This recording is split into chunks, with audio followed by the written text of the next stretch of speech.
নমস্কার, আমি সাথীস কিচেনে আপনাদের সবাইকে স্বাগত। আজ আমরা আপনাদেরকে বানিয়ে দেখাবো কিভাবে ঘরোয়া পদ্ধতিতে ঝটপট চিকেন তন্দুরি বানানো যায়। প্রথমে মাংসটাকে আমরা ভালোভাবে পরিষ্কার করে ধুয়ে নেব। তারপর এর মধ্যে একটা পাতিলেবু মাখিয়ে রাখবো, আর 1 চামচ নুন আর কিছু আদা রসুনের পেস্ট মাখিয়ে রেখে আমরা এটা আধ ঘন্টা মতো রেস্টে রাখবো। চিকেন ম্যারিনেশনের জন্য এবার আমরা রেডি হব।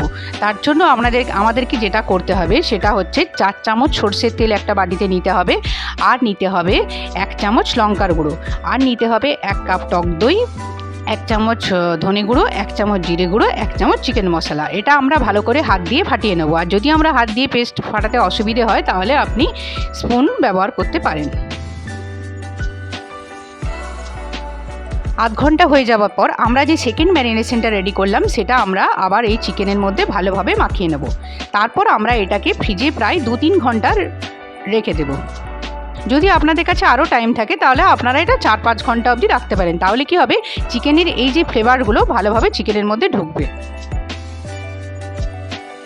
3 ঘন্টা পর আমরা ফ্রিজ থেকে এটা বের করে নিলাম। এবার আমরা তন্দুরির জন্য রেডি হব। আমাদেরকে যেটা করতে হবে সেটা হচ্ছে গ্যাসের মধ্যে একটা ফ্রাই প্যান বসিয়ে দিয়ে চিকেনগুলোকে আস্তে আস্তে লো ফ্লেমে 5 থেকে 10 মিনিট আমাদেরকে ফ্রাই করে নিতে হবে।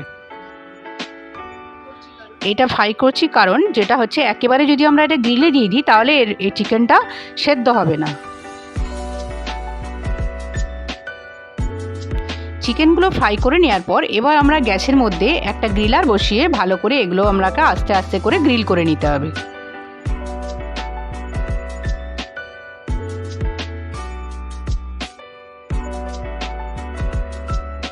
একটা সাইড যখন আপনার ভালোভাবে গ্রিল করা হয়ে যাবে তখন অপোজিট সাইডে যখন আপনি দেবেন তখন কি একটু বাটার ওর মধ্যে ব্রাশ করে দেবেন।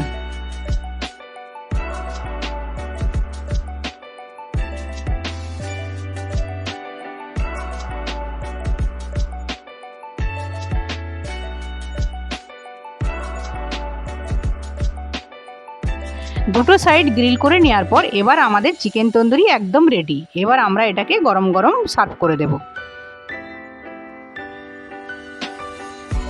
তখন গরম গরম পরিবেশন করবেন, তখন এর মধ্যে একটু চাটনি, স্যালাড, সস ভালোভাবে সাজিয়ে প্লেটটাকে রেডি করবেন।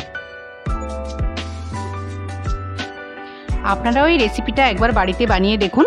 আর আমার এই রেসিপিটা যদি আপনাদের ভালো লেগে থাকে তাহলে একটা লাইক, কমেন্ট আর শেয়ার করে দেবেন।